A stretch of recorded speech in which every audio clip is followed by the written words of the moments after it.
ओम श्री परमात्मने नमः. ओम श्री सद्गुरवे नमः. आपल्या भारतीय संस्कृतीतील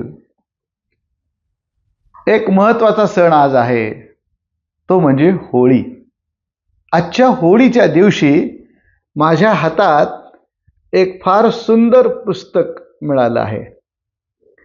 आदरणीय डॉक्टर तुषारजी सावडावकर यांनी हे लिहिलेलं पुस्तक ध्यानातून शून्याकडे, हे पुस्तक मला आज प्राप्त झालं, माझ्या हातात आलं आणि मी चालताना लक्षात आलं की हे पुस्तक त्यांनी मला अर्पण केलंय. योग साधनेतलं इतकं विस्तृत लेखन असलेलं पुस्तक अभ्यासक साधक असलेल्या सावडावकरांनी हे मला अर्पण करणं, मी विचार केला ही खरंच माझी योग्यता आहे का? पण त्यांचा भाव आणि खरं तरी गुरुकृपाच मी मानतो. हे पुस्तक अजून मी वाचलेलं नाहीये, पण या पुस्तकामध्ये सहज चाललं तर 31 विषयांवर त्यांनी लेखन केलंय. ध्यानाला संबंधित 31 विषय त्यांनी हाताळलेत आणि अंदाजे 386-87 पानं असलेलं हे पुस्तक ध्यानावरचं फार विस्तृत विवेचन आहे. मी तर हे वाचणारच आहे. आपणही सगळ्यांनाही हे वाचावं. याचा उपयोग तुम्हा सगळ्यांनाच होईल अशी मला खात्री आहे. ध्यान योग हा फार महत्त्वाचा विषय आहे.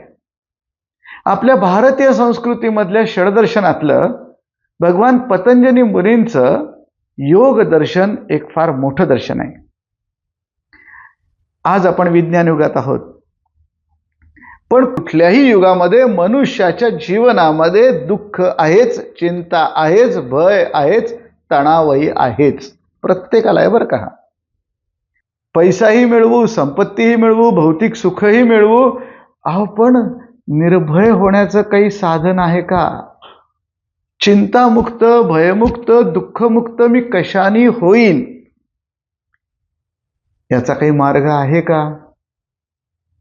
तर हो आहे.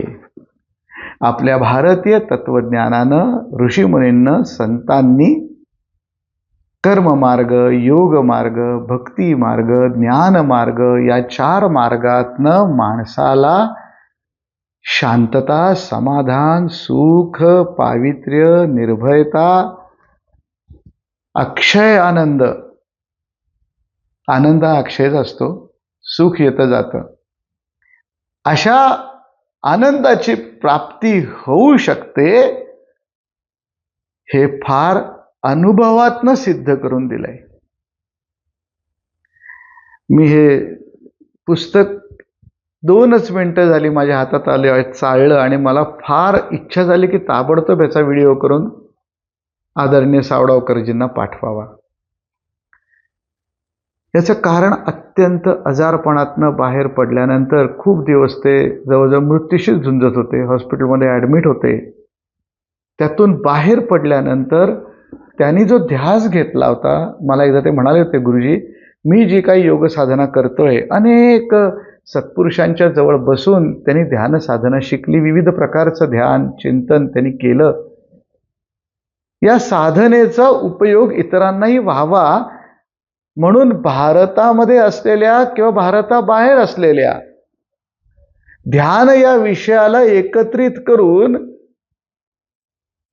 लोकांपर्यंत हे मी देऊ शकलो पाहिजे, यासाठी ते एक विस्तृत या पुस्तकाचं लेखन करत होते.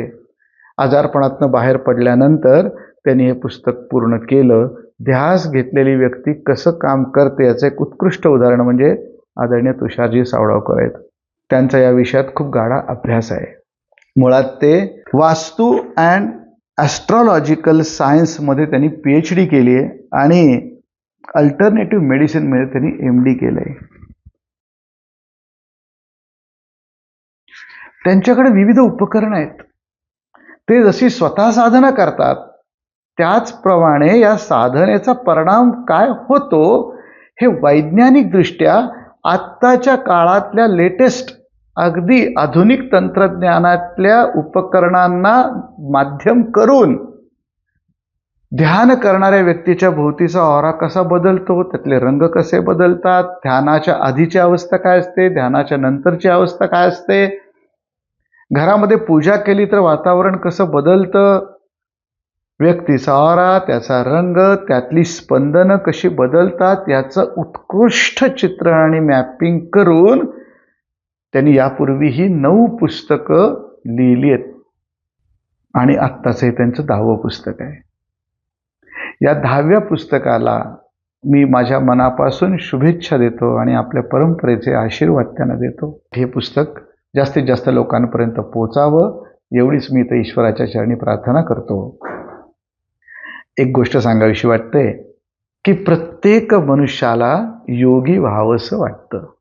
याचं कारण जी काही दिव्य परंपरा लाभली आहे ते सगळे योगी आहेत बरं का. भगवान श्रीकृष्ण योगी आहेत. यत्र योगेश्वर कृष्णो यत पार्थो धनुर्धरः. भगवान श्रीकृष्ण योगी, आद्य शंकराचार्य योगी, महर्षी वेदव्यास योगी, गुरु गोरक्षनाथ महाराज योगी, ज्ञानेश्वर महाराज, तुकाराम महाराज, अगदी रामदास स्वामी पर्यंतची सगळी ही परंपरा योग परंपरा सुद्धा हे लक्षात घ्या. आणि खरं सांगू, आपल्या महाराष्ट्राचंच नाही तर खरं तर सर्वांचं ते आराध्य दैवत असलं पाहिजे ते म्हणजे पुण्यश्लोक छत्रपती श्री शिवराय सुद्धा योगी आहेत. कारण समर्थ रामदास स्वामी त्यांचं वर्णन करताना म्हणतात शिवराय कसे श्रीमंत योगी. योगी होणं हे मनुष्याचं लक्षण आहे किंवा त्याचं एक उद्दिष्ट असलं पाहिजे. तर ज्ञानेश्वर महाराज योग या विषयावरच्या 6व्या अध्यायावर विस्तृत भाष्य करताना म्हणतात मंगलाचरणाच्या ओव्यांमध्ये, हा 6वा अध्याय कसा आहे, तैसे गीतार्थाचे सार, जे विवेक सिंधूचे पार, नाना योग विभव भांडार उघडले का. हे गीतार्थाचं सार आहे. म्हणजे काय हो, कर्मयोग, ज्ञानयोग, भक्तियोग या सर्व योगांनी मिळवायचं जे सारभूत तत्व आहे, जे परमात्म तत्व आहे, त्या परमात्म तत्वाचा अनुभव ज्या मार्गाने मिळेल तो आहे योग मार्ग. विश्वगुरु योगीराज गुरु गोरक्षनाथांच्याच मार्गाने आलेला, त्यांच्या कृपेतून आलेला कुंडलिनी योगाचं विस्तृत वर्णन ज्ञानेश्वर महाराजांनी केलंय. आपण निरोगी व्हावं ही एक गोष्ट आहे, पण दुसऱ्यालाही निरोगी करता येण्यासाठीचा जो मार्ग आहे तो एक कुंडलिनी मार्ग. आणि तुषार सावडावकरांनी नाद ब्रह्म ध्यान, प्रार्थना ध्यान, विपश्यना ध्यान, कुंडलिनी ध्यान, त्राटक ध्यान, भावातीत ध्यान, किंगॉंग ध्यान, झेन ध्यान, अशा विविध ध्यानातल्या विषयांचं विस्तृत वर्णन त्यांनी केलंय. यातलं योग्य आपल्याला उपयोगी असं जे असेल ते आपण घ्यावं आणि याचा अनुभव घ्यावा एवढंच मी म्हणतो.